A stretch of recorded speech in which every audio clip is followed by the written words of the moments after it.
একটা রঙিন ছোট্ট গ্রামে থাকত নীলু নামের এক কিউট কার্টুন খরগোশ। নীলুর সবচেয়ে বড় স্বপ্ন ছিল সে সবাইকে সাহায্য করবে, কিন্তু নীলু ছিল খুব ছোট, তাই সবাই ভাবত সে কিছুই করতে পারবে না। একদিন গ্রামের নদীর সেতু ভেঙে গেল। ছোট পাখি, বাচ্চা বিড়াল আর বৃদ্ধ কচ্ছপ কেউই পার হতে পারছিল না। সবাই দুঃখে বসে পড়ল। তখন নীলু এগিয়ে এসে বলল, আমি চেষ্টা করব। নীলু তার বন্ধুদের ডাকল, চিকু কাঠবিড়ালি, মিঠু পাখি আর টুকু কচ্ছপ। সবাই মিলে কাঠ, লতা আর দড়ি জোগাড় করল। নীলু সাহস দিয়ে সবাইকে কাজ করাল। একটু একটু করে তারা একটি ছোট সেতু বানিয়ে ফেলল।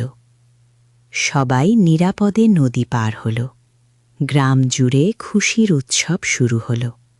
তখন সবাই বুঝল, বড় হওয়া নয়, ভালো মন আর চেষ্টা থাকলেই অনেক কিছু করা যায়।